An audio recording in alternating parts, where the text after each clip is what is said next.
Hello दोस्तों, कैसे हैं आप सब। मैं शकील अहमद स्वागत करता हूं आपका एकेडमिया क्लासेस के यूट्यूब चैनल पे। आप सभी जानते हैं कि इस वक्त हम करते हैं कोवैक्सीन सीरीज की बात। कोवैक्सीन सीरीज हमारी कॉन्स्टिट्यूशनल वैक्सीन है, यानी हमारी संविधान की वो खुराक है जिसमें हम रोजाना एक अनुच्छेद की बात करते हैं, एक अनुच्छेद के प्रति हमारी जानकारी बढ़ाते हैं और एक अनुच्छेद के प्रति, संविधान के प्रति हम रोजाना जागरूक हो जाते हैं। तो आज बात करने वाले हैं अनुच्छेद 28 की। आप सभी को पता है भारतीय संविधान का भाग 3 यानी मौलिक अधिकार, फंडामेंटल राइट्स की हम बात कर रहे हैं। फंडामेंटल राइट्स के अंदर धर्म की स्वतंत्रता को लेकर जो अधिकार दिए गए हैं अनुच्छेद 25 से 28 तक, उनमें 25, 26, 27 की हमने बात कर ली है। अगर लास्ट वीडियोस आपने नहीं देखी है, प्रीवियस वीडियोस नहीं देखी है, तो आप जरूर जाएं, वीडियोस देखें, ताकि एक सीक्वेंस बना रहेगा तो आपको इजी लगेगा, बेहतर लगेगा, समझ में ज्यादा अच्छे से आ पाएगा, है ना। तो अनुच्छेद 28 की आज बात करेंगे। अनुच्छेद 28 क्या कहता है उसके बारे में समझेंगे और संविधान की भाषा को ही डिकोड करते हुए इस अनुच्छेद को समझने की कोशिश करेंगे। देखिए, ये सीरीज ना सिर्फ जो कंपटीशन एग्जाम की तैयारी कर रहे हैं लोग उनके लिए जरूरी है, बल्कि ये जो सीरीज है वो भारत के प्रत्येक नागरिक के लिए जरूरी है, क्योंकि हमारा ये इरादा है कि भारत के संविधान को भारत का प्रत्येक नागरिक जाने, समझे और उसके बारे में जागरूक बना रहे, अपने अधिकारों को समझे, अपने कर्तव्यों को समझे, सरकार के काम करने का तरीका समझे, राष्ट्रपति, सुप्रीम कोर्ट, हाई कोर्ट, जितने भी प्रावधान है हमारे भारत के संविधान में उनको समझे। क्योंकि हमारा भारत किसके अकॉर्डिंग चलता है? भारतीय संविधान के अकॉर्डिंग। संविधान ही तो सर्वोच्च है हमारे भारत में, ना सुप्रीम कोर्ट सर्वोच्च है, ना संसद सर्वोच्च है। जो चीज सर्वोच्च है हमारे भारत में वो क्या है? वो है संविधान। और अगर हम संविधान के बारे में जागरूक नहीं है तो फिर हम भारतीय कैसे हुए यार, है ना। बिना जागरूकता के तो फिर मतलब कोई मतलब ही नहीं है। तो जाने, अपने अधिकार समझे, अधिकारों के साथ साथ अपने कर्तव्य भी समझना जरूरी है।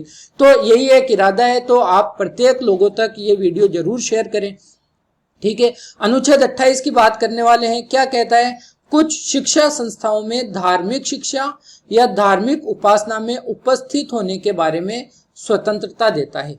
यानी किन शिक्षा संस्थाओं में धार्मिक शिक्षा दी जाती है या दी जा सकती है और किन किन लोगों को वहां पे उपस्थित किया जा सकता है। आइए एक एक क्लोज पढ़ेंगे। 3 क्लोज इसके अंदर हैं बेसिकली। एक एक क्लोज पढ़ेंगे तो सारी गुत्थियां हमारे सामने खुलती हुई नजर आएंगी। तो पहला क्लोज क्या कहता है?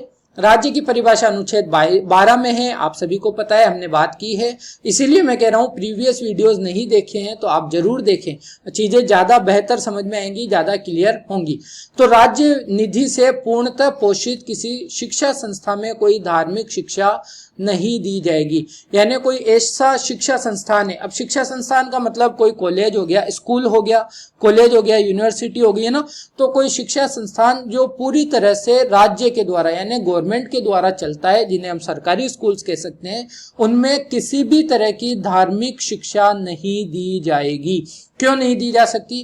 क्योंकि हमारे भारत का कोई पर्टिकुलर धर्म नहीं है। हम क्या है? भारत क्या है? धर्म निरपेक्ष राष्ट्र है। ये किसी भी धर्म को मतलब में अपनाता नहीं है, ये सभी धर्म के बारे में बराबर का भाव रखता है, ठीक है। तो भारत की सरकार के द्वारा अगर कोई शिक्षा संस्थान चलाए जा रहे हैं तो उनमें किसी भी तरह की धार्मिक शिक्षा नहीं दी जाएगी। क्लोज 2 क्या कहता है? खंड 1 की कोई बात ऐसी शिक्षा संस्थान को लागू नहीं होगी जिसका प्रशासन तो राज्य करता है, किंतु जो किसी ऐसे विन्यास या न्यास के अधीन स्थापित हुई है जिसके अनुसार उस संस्था में धार्मिक शिक्षा देना आवश्यक है। अब जैसे कोई शिक्षा संस्था है वो स्थापित तो वो राज्य सरकार के द्वारा की गई है, मतलब गवर्नमेंट के द्वारा, लेकिन उसकी स्थापना ही इस मकसद से की गई है कि एक पर्टिकुलर धर्म की शिक्षा वहां पे दी जाएगी। तो मकसद ही यही था, इरादा ही यही था उसकी स्थापना करने का, तो फिर वहां पे धार्मिक शिक्षा दी जा सकती है। ओके, क्लोज 3 के बारे में देखते हैं। क्लोज 3 क्या कहता है? क्लोज 3 कहता है अनुच्छेद 28 का ही, राज्य से मान्यता प्राप्त या राज्य निधि से सहायता पाने वाली शिक्षा संस्था में उपस्थित होने वाले किसी व्यक्ति को ऐसी संस्था में दी जाने वाली धार्मिक शिक्षा में भाग लेने के लिए या ऐसी संस्था में या उससे संलग्न स्थान में की जाने वाली धार्मिक उपासना में उपस्थित होने के लिए तब तक बाध्य नहीं किया जाएगा जब तक कि उस व्यक्ति ने या यदि वह अवयस्क है तो उसके संरक्षक ने इसके लिए अपनी सहमति नहीं दे दी है। ये देखिए, इतना बड़ी बात हमने पढ़ी है। क्या कहता है ये? देखिए, इसको आसान भाषा में समझते हैं। अनुच्छेद 28 का क्लोज 3 ये कहता है, अगर किसी संस्था में, किसी शिक्षा संस्था में धार्मिक शिक्षा दी जाती है ना, तो इसके अंतर्गत जब ये शिक्षा दी जा रही हो तो यहाँ पर इस शिक्षा में भाग लेने के लिए किसी को जबरदस्ती नहीं की जाएगी। किसी के साथ जबरदस्ती उसको पकड़ के नहीं किया जाएगा कि आपको ये धर्म की शिक्षा लेनी ही है। अगर वो अपनी मर्जी से उसमें भाग लेता है, या अगर कोई व्यक्ति, कोई बच्चा है, अवयस्क है, 18 साल से कम का है, तो उसके माता पिता या उसके अभिभावक, उसके संरक्षक इजाजत दे कि हाँ आप इसको धार्मिक शिक्षा में भाग लेने दें, तो फिर वो ले सकता है, लेकिन जबरदस्ती नहीं की जा सकती। ओके, तो ये अनुच्छेद 28 था। इसको अगर वापस से इजी लैंग्वेज में और समझना चाहें तो 4 प्रकार की शिक्षा संस्थाओं के बारे में इस अनुच्छेद में बात कही गई है। एक कौन सा शिक्षा संस्थान है? जिसको पूरी तरह से सरकार चलाती है। पूरी तरह से कौन चलाती है? सरकार। अब वो राज्य सरकार भी हो सकती है, केंद्र सरकार भी हो सकती है। तो जिस शिक्षा संस्था को पूरी तरह से सरकार चलाती है उसमें तो आप धार्मिक शिक्षा दे ही नहीं सकते। ठीक है। फिर दूसरा वो है, ऐसी संस्थान है जिनका शासन यानी प्रशासन तो सरकार करती है, प्रशासन तो सरकार करती है, लेकिन इनकी स्थापना किसी ट्रस्ट के अंतर्गत, किसी धार्मिक संस्थान के अंतर्गत की गई है, तो यहां पे आप धार्मिक शिक्षा दे सकते हो। ठीक है। तीसरी बात की गई है राज्य द्वारा मान्यता प्राप्त संस्थान की। भाई कोई संस्थान तो है, कोई स्कूल है जैसे, या कोई कॉलेज है तो वो प्राइवेट, लेकिन गवर्नमेंट से मान्यता प्राप्त लेनी होती है ना, मान्यता लेनी होती है, तो मान्यता प्राप्त। और चौथी बात करता है राज्य द्वारा वित्त सहायता, यानी है तो प्राइवेट लेकिन वहां पर कुछ सहायता अंशतः राज्य सरकार भी वहां पर अपना पैसा देती है। तो इसमें तो पूरी तरह से क्या है? वर्जित है, नहीं दी जा सकती धार्मिक शिक्षा। इसमें धार्मिक शिक्षा दी जा सकती है। बच गए 2। इन 2 में क्या है? धार्मिक शिक्षा दी तो जा सकती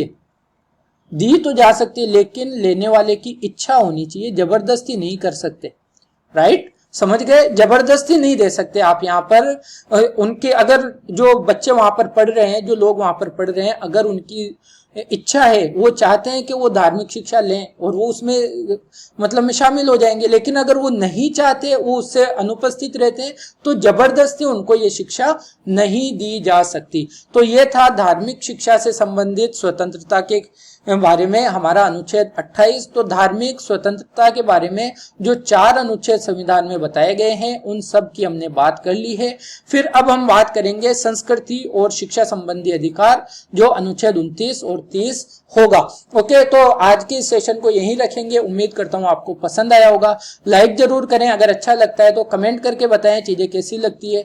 कुछ सजेशंस आपके होते हैं वो भी जरूर दीजिएगा, है ना, सजेशंस दीजिए और दोस्तों में प्लीज शेयर करें, क्योंकि ये हमारा इरादा ये है कि भारत का प्रत्येक नागरिक इसके बारे में जागरूक रहे। और अगर चैनल को आपने सब्सक्राइब नहीं किया है तो आप चैनल को जरूर सब्सक्राइब कर लें।